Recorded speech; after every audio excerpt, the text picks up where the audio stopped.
What is going on, guys? DBG here, and this is my first of the top 5 most overpowered cards in NBA 2K20 MyTEAM. So this is going to be basically, we're going to have to do one per position. There's no point counting down 5 to 1 because, well, there is position locks this year. So it's going to be one per position, and I'm also going to put in an honorable mention. And the one thing I'm just going to say before we get on to anything, the power forward position is terrible. It is absolutely terrible. And also, these are going to be players that you can buy. They're either going to be players you can purchase from the auction house or lock in. So, for example, I can't back out of this squad for some reason.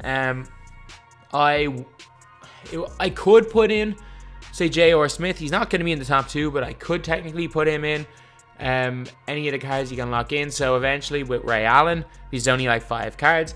And I know you guys might be saying token rewards, you can lock in cards for tokens, but there's normally too many tokens, too many cards to lock in to be involved in that. So if you can lock in a couple of players, if you can lock in players you can purchase from the auction house to specifically get the card, they can count. If not, they won't. I don't think this matters for this video, but just for future reference. But anyway, now let's get on to it. So at the point guard position, this is going to be a weird one because, surprisingly enough, I'm putting Stockton at number 2. And at number 1, the most overpowered point guard, I'm going to put in Stephon Marbury. So John Stockton has got a super fast release, 99 offense, 97 defense. Overall, he's 6'1". So he's a little bit small. He's got 9 Hall of Fame badges, including Floor General, Giant Slayer, Clamps, as well as Dimer, which is unreal. Got off-ball pass, got some insane defense stats. Quick first step is great. He's also got steady shooter, which actually 2K Lab did a test on it. Steady shooter, supposedly, it does help with contested shots, but it also has a fairly substantial penalty for open shots. Like, literally, the penalty for open shots is something like 5%. So if you're only shooting 40% down to 35 is a huge penalty. But also, while the boost for shooting contested goes up as you go from bronze to Hall of Fame, the penalty doesn't. So if you have bronze steady shooter, it basically gives you a tiny boost for contested shots and a massive, massive penalty for open shots. So basically, Hall of Fame or nothing for steady shoot, or Hall of Fame or gold or nothing for steady shooter. He has got 95 open shot 3, which is really good. Good ball handling, good passing stats, got a 99 steal, 96 perimeter defense, super fast, and yeah, he's just a fantastic, fantastic card. The only thing with Marbury is that he is much more of a threat offensively. Hall of Fame quick first step means he just burns everybody. Unfortunately, he doesn't have range extender, but he has quick draw as well. His release is absolutely money. He's got a good open shot 3. He's got a good driving dunk. Dunks on everyone. Really good ball handling stats, really good passing stats, and super fast. While he may not be as good as Stockton stats-wise, not as good on defense, the ability to dunk on pretty much every card in the game is a massive, massive bonus. Because not being able to dunk, even with Hall of Fame Giant Slayer, is a massive negative. So the 2-guard and small forward are by far the most OP positions in this game. So at number 1 for the 2 guards, I'm going to go with Kobe Bryant. And number 2, I'm going to put in Brandon Roy.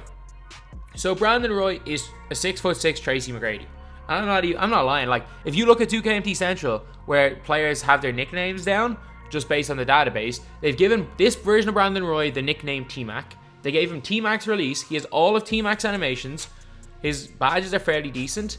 He's got range extender, which is good. He's got quick first step, which is good. Deadeye.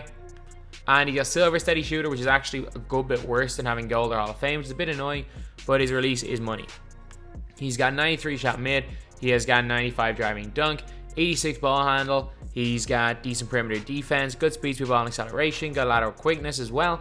So he's basically Tracy McGrady, but 2 inches smaller. Well, he literally is that because they have the same animations. He's a diamond T-Mac, but a little bit smaller. But Kobe is streets ahead as the best 2-guard in this game. At Hall of Fame difficult shots and volume shooter. He's got post spin technician gold. He's got gold range extender and gold quick draw. So he has a super nice release. Gold deep fades, gold deadeye, gold off ball pest. He's also got stop and go and quick first step gold. Wait a minute. Does he have steady shooter? Silver intimidator is big as well, by the way. Did I miss that, or does he not have the badge? He doesn't have steady shooter by the looks of it, which is a huge, huge benefit, especially when you have Deadeye. Good 3-ball, good mid-range shot. He greens everything. This is a green or a miss meta pretty much, so it's more important that they green than they have a high rating. 90 driving, dunk, 86 ball handling is good. He's also really good speed, ball, and acceleration, and is without doubt the best 2 guard in the game, probably the best card you can buy in the game. At the small forward position, this one was tough, but I'm going to go with Paul Pierce at number 1, and at number 2, I was considering putting in Bridgman, who's good. I don't particularly like Doncic, but I'm going to put in Latrell Sprewell. So Sprewell, 6'5", he's got an 86 shot mid, 95 driving dunk when fully upgraded. He's got 85 speed, 84 speed ball, 85 acceleration, good lateral quickness as well. He's got goal catch and shoot. You got no Hall of Fame badge, unfortunately. Gold quick draw as well. You got go quick for his step, which is good.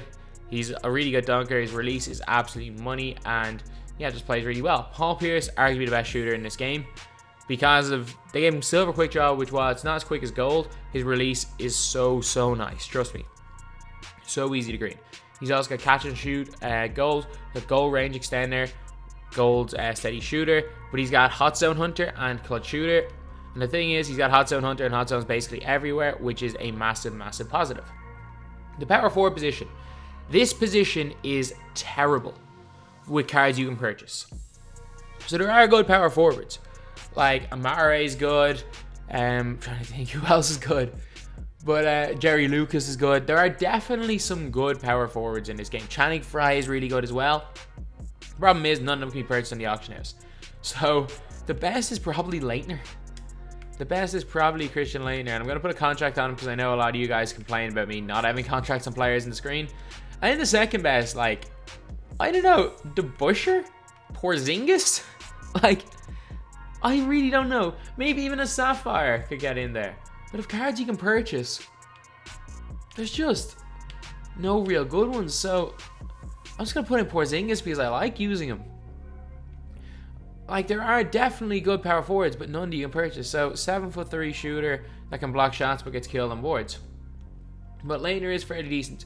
Should he be a top 2 in any position? Not a chance, but he is decent. 26 Hall of Fame badges, including quick draw. And he's got some nice rebounding ones, goal back down punisher, some nice post scoring badges, and also his stats are fairly decent. Good post looking fadeaway, good 3-point shot. He's actually got a decent block, good rebounder. Not particularly fast with the ball, but not slow either. Is a fairly decent stretch 5 from what I've seen. But again, should he be one of the top 2 cards in a position? Probably not. And at the center position, there is a clear number 1 in George Mikan. And in my opinion, there is a clear number 2 as well in Rick Smits. So, Rick Smits is money. Like, absolutely money for mid. 97 shot mid. Well, not... Actually, he'll occasionally hit corner threes, which is a bit weird, even with a 48 rating. Got a good driving and standing dunk. Block rating leaves a lot to be desired of 60. But 55 speed at 7'4" is huge. Really good strength of 92 as well. He's got gold back down punisher once he gets upgraded. Gold intimidator. Gold heart crusher. He's got gold moving truck. Gold rebound chaser. And gold dream shake. Like, so he's so difficult to stop at the post. A money mid-range shooter. And also, even though he doesn't have a high block rating, he's 7'4", so he gets a ton of blocks. That's why I have him in over, say, Mutombo, or Hakeem's good, but I think Smits is better, and then him in over Wilt as well. These are all fairly good cards you can buy. I just think Rick Smits is the best of them all. And then we have got George Mikan, by far the best center in the game. Probably best to be played power forward. He has got one of the quickest releases in the game.